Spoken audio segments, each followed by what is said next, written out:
You are not being watched by Big Brother anymore because you learned how to watch yourself first. And that shift sounds like freedom, doesn't it? But here's the uncomfortable question we need to sit with for a moment. What if the most powerful form of surveillance was never external at all? What if it only becomes effective when it is invisible inside your own thoughts? In 1984, control has a face. A system. A presence you can imagine resisting. The thought police represents that external pressure, the idea that someone, somewhere, is actively watching and correcting your behavior. A visible enemy creates visible resistance. But in the world you live in now, the mechanism has changed shape. It doesn't announce itself. It doesn't knock on your door. It appears as something far more subtle, prediction. Microhook, if no one tells you what to say, why do you still hesitate before saying it? Because the moment you open an app, you are not just speaking into a void. You are speaking into a response system. Likes. Comments. Silence. Judgment. Amplification. Rejection. Every possible reaction is already simulated in your mind before you even press post. And that's where the shift begins. Not surveillance from above, but surveillance from within. Here's the contradiction most people miss: the more free the platform becomes, the more carefully people curate themselves. No one is explicitly banned from speaking, yet entire categories of thought begin to disappear.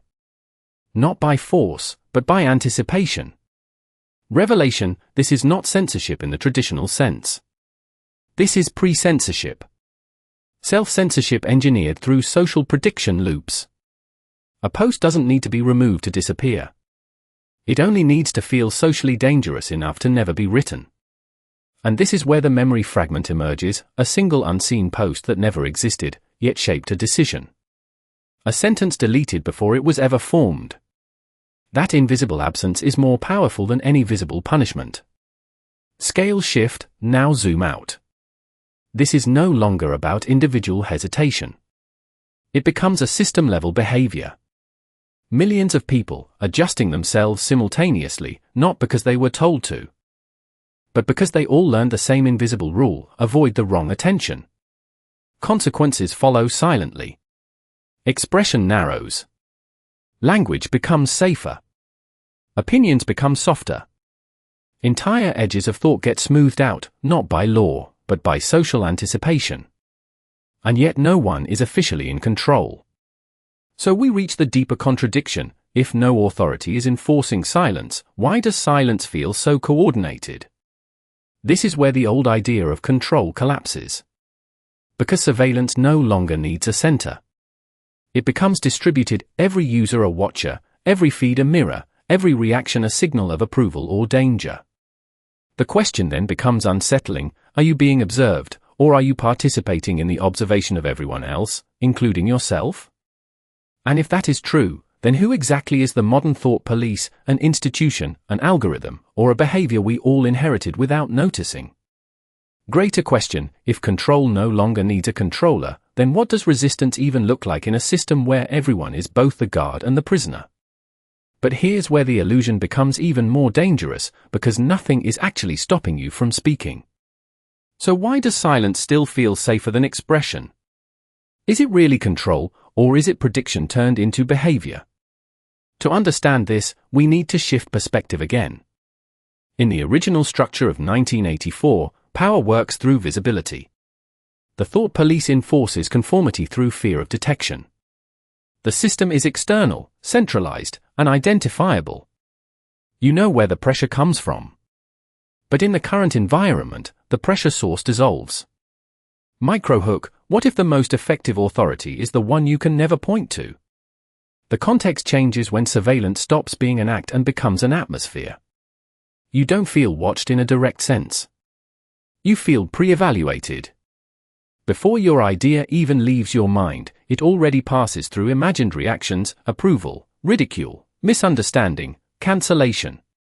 Insight: this is where control mutates into expectation modeling. Not enforcement, but anticipation. And anticipation is powerful because it does not require permission. It builds itself inside cognition. A post is no longer just content, it becomes a risk calculation. A sentence becomes a social forecast. Memory fragment, a paused message, typed but never sent. Not because it was forbidden, but because it felt too exposed to the wrong kind of attention. That fragment is invisible, yet it shapes behavior more than any visible rule. Scale shift, zoom out from the individual mind. Now multiply this by millions of users, all running the same silent simulation. How will this be received? What emerges is not censorship from above, but synchronization from within. A distributed pattern of restraint. No central authority. No explicit command. Just aligned hesitation. Contradiction. How can a system produce uniform behavior without issuing instructions? Revelation. It doesn't need instructions. It only needs feedback loops. Every like reinforces a boundary. Every silence defines a limit. Every viral punishment defines a zone of danger.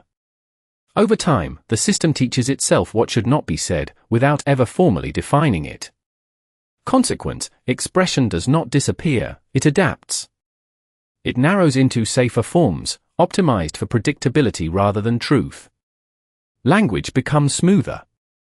Opinions become pre-filtered. Even disagreement begins to follow acceptable patterns. And yet, no single actor is responsible. This is the unsettling shift. Control without a controller. Surveillance without a watcher. Enforcement without enforcement.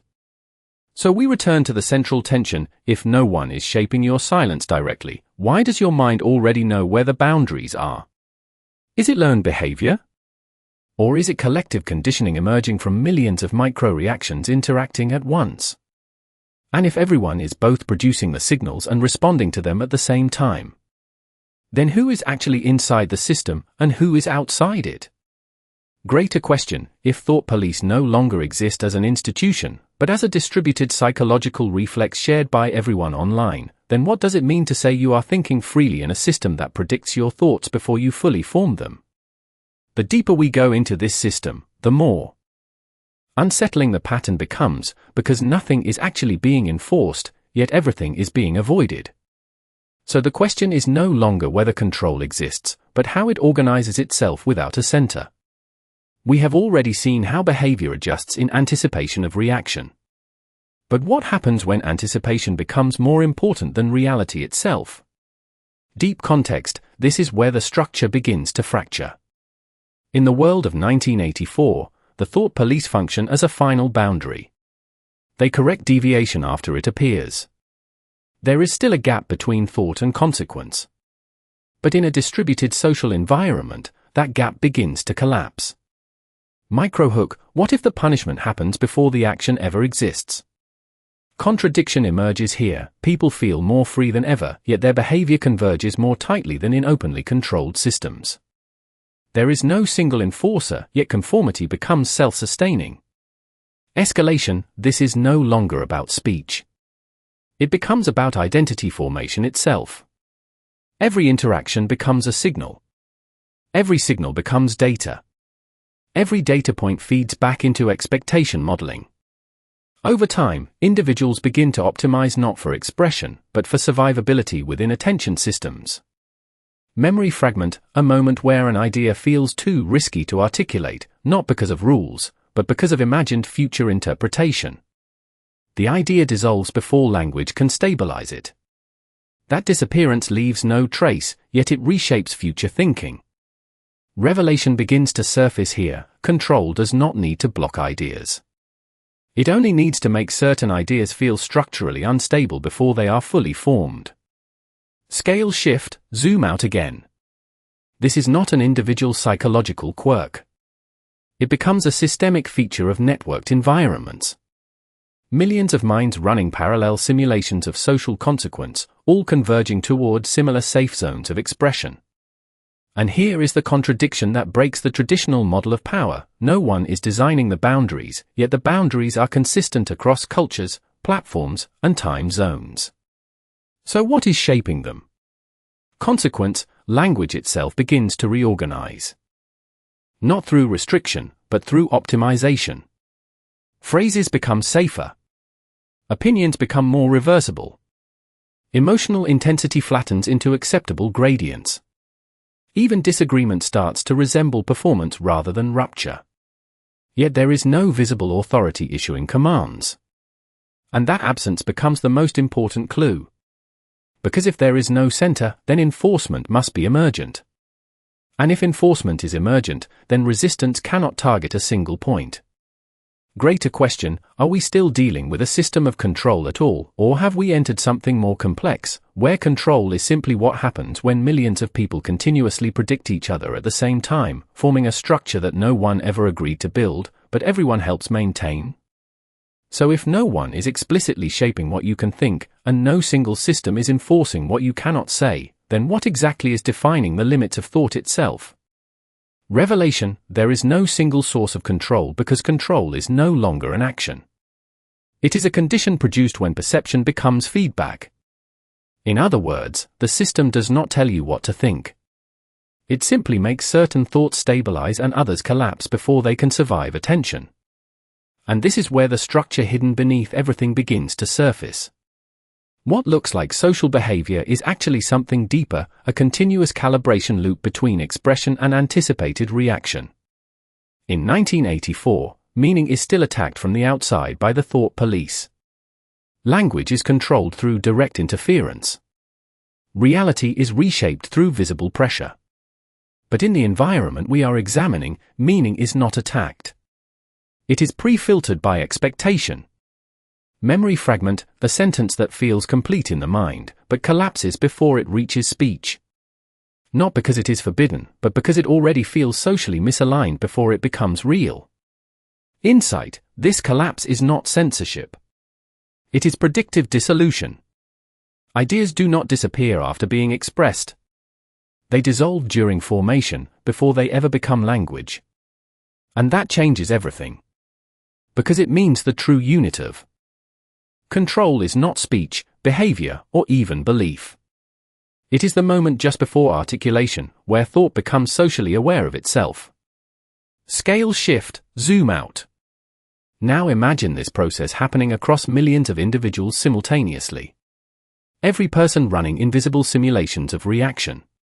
Every mind adjusting its internal architecture to reduce social friction before interaction even occurs. What emerges is not coordination in the traditional sense. It is convergence without command. A shared narrowing of possibility space, formed not by rules, but by repeated anticipation of response. Consequent, expression begins to optimize itself for survivability rather than truth. The most safe ideas propagate faster, not because they are enforced, but because they are easier to predict. Over time, the system does not silence speech. It shapes what speech can successfully exist. And yet no authority is visible in this process. No central intelligence is making decisions. No explicit structure is dictating outcomes. So the paradox intensifies, the more decentralized the system becomes, the more consistent its behavioral outcomes appear. This is where the real revelation starts to take form, not as a theory of surveillance, but as a theory of self-stabilizing perception. Because if every individual is both generating signals and adjusting based on signals, then the system is not external at all. It is recursive. A closed loop of mutual observation that never stops feeding itself. Greater question, if control is no longer something imposed from above but something generated from within collective prediction itself, then what exactly would freedom even mean inside a system where every thought is already shaped by the anticipated echo of other minds? If every thought is already shaped by the expectation of how it will be received, then where exactly does the original thought begin? Core revelation, there is no first thought in the way we usually imagine it. Thought is not a starting point. It is a reaction forming before itself, shaped by an invisible awareness of social consequence that already exists in the mind as a structure. And this is the deepest inversion in the entire system. In 1984, the thought police function as an external force that corrects deviation after it emerges. Reality is still sequential, thought, then punishment, then correction. But in the environment we have been unfolding, sequence collapses. Thought does not become dangerous after it is expressed. It becomes filtered before it stabilizes into expression at all. Insight expansion, this means the true battlefield is not speech, not behavior, not even belief. It is the formation layer where cognition begins to anticipate itself. The mind does not think freely and then get judged. It thinks within a predicted field of judgment that already exists inside its own structure. Memory fragment, a silent rewriting of a sentence in the mind, not because it was incorrect, but because it felt misaligned with how it might be received. That moment leaves no trace in the world, yet it quietly redraws the boundaries of future thinking. And here is where the core entity fully reveals itself. Social systems do not need to control individuals directly because individuals continuously simulate the system inside themselves. The system becomes internalized prediction. This is the hidden architecture of modern coordination. Not enforcement, but internal synchronization. Not censorship, but anticipatory convergence. Not authority, but distributed self-regulation shaped by mutual visibility. Scale shift, zoom outward again, beyond individuals, beyond platforms, into the structure of collective behavior itself. Entire populations begin to converge on similar expressive boundaries without ever agreeing on them. Not because of shared rules, but because of shared anticipation of reaction. Every mind becomes a mirror reflecting the imagined response of other minds, recursively stabilizing what is safe to think. And the consequence is subtle but irreversible. Expression does not vanish. It becomes statistically optimized. Certain ideas survive not because they are true, but because they are structurally easier to carry through the prediction layer of social feedback. Over time, this produces a civilization where deviation is not forbidden, it is simply less likely to survive. Its own formation. Philosophical reflection, this is where the old idea of control completely dissolves. Because control implies a controller. But here, there is only interaction. Only recursion. Only minds adjusting to minds adjusting to minds. So the final inversion appears, the system does not shape thought from the outside. It is what thinking becomes when every thought must pass through the imagined gaze of everyone else. And if that is true, then the deepest question is no longer who is watching, or who is enforcing, or who is controlling. The question becomes this: if thought itself is a shared mirror that continuously reshapes itself through anticipation of being seen, then is individuality still the origin of consciousness, or just the temporary illusion produced by a system that never stops reflecting itself? What remains after a system stops needing force is not silence, but a new kind of behavior that no one consciously chose, yet everyone continues to perform. Consequence: once thought stabilizes inside predictive social awareness, the cost is no longer external punishment. The cost becomes cognitive narrowing. The mind begins to treat certain ideas as high friction, not because they are wrong, but because they are socially unstable. And that instability quietly accumulates.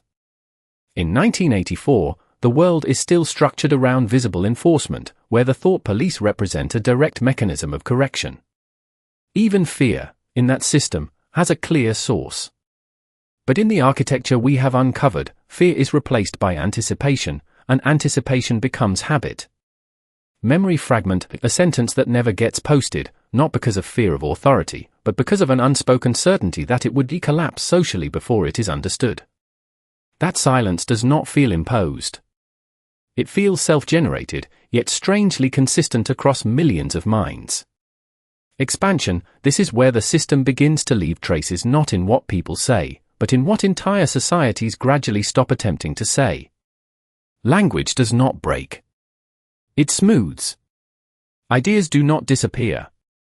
They become less structurally viable. Over time, the range of what feels naturally expressible shrinks, not through prohibition, but through repeated internal optimization. And this is the crucial legacy shift: control is no longer remembered as control. It is remembered as preference. People begin to believe they are choosing what feels appropriate, when in reality they are navigating a landscape shaped by accumulated prediction patterns of collective reaction. Scale shift, zoom out again. This is not just a communication shift. It becomes a cultural architecture. Entire communities begin to share invisible boundaries without ever defining them. The boundaries are not written. They are inferred. And because they are inferred, they feel natural. That is what makes them durable. Memory fragment, the moment a group conversation shifts tone without anyone explicitly deciding to shift it. No rule is spoken. No instruction is given. Yet everyone adjusts simultaneously, as if responding to a signal no one can locate. Legacy, this is the most important residue of the system, a society that believes it is self-expressing while continuously refining itself through invisible mutual calibration. Not oppression. Not enforcement. But adaptation that becomes indistinguishable from identity. And unlike traditional systems of control, this one does not end. It replicates through participation. Every interaction strengthens the boundary map. Every hesitation reinforces the structure. Every safe choice becomes a reference point for future behavior. So the consequence is not simply reduced expression. It is the transformation of expression into something pre-shaped before it is spoken. And yet the most unsettling part is not what has changed, but what cannot easily be reversed. Because once thought adapts to anticipated reaction, returning to unfiltered thought is no longer just difficult. It becomes cognitively unfamiliar. Scale shift, at the level of civilization, this creates a quiet paradox. The more connected people become, the more their inner range of expression begins to converge without coordination. Reflection, if a system can reshape what feels naturally thinkable without issuing a single command, then the distinction between influence and identity begins to dissolve completely. And if identity itself is partially constructed from what survives internal prediction, then what part of the mind is truly untouched?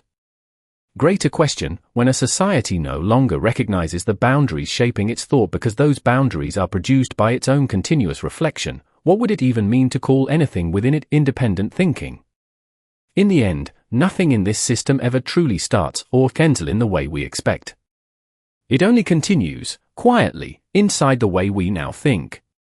Final insight, what we have been circling all along is not a question of who controls thought, but what thought becomes when it can no longer exist without imagining its audience.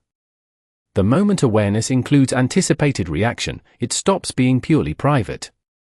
It becomes relational at its core.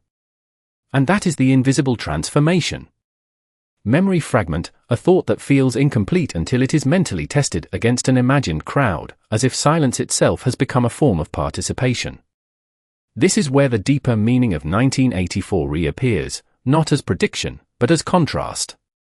In that world, the thought police represent an external boundary between allowed and forbidden thought. But what emerges in modern cognition is not a boundary placed on thought, but a boundary generated inside it. And that shift is the legacy that remains. Not a system that forces conformity, but a system where conformity becomes the default shape of intelligibility itself. Ideas do not collide with authority. They collide with anticipated interpretation. And over time, only the ideas that can survive that collision remain stable enough to be spoken. Human meaning, this is where the paradox settles. Because what feels like limitation is also what makes communication possible at all. Shared understanding depends on shared expectation. Without it, nothing is recognizable. But with it, nothing is fully untouched. Memory fragment, a moment of hesitation before speaking, not out of fear of consequence, but out of awareness that meaning itself is already partially pre-filtered by everything that came before it. So the system is not simply external or internal. It is relational. A continuous loop where identity, expression, and perception are constantly shaping each other in real time. And within that loop, the line between observer and participant begins to dissolve. This is the enduring weight of the idea. It does not accuse a single force. It describes a condition of interconnected cognition where visibility itself changes what can exist. And that is why the question does not resolve, even here. It only deepens. If thought is always shaped in relation to how it will be received, and if every mind is both shaping and being shaped by that anticipation at the same time, then what part of human consciousness, if any, exists outside the echo it helps create?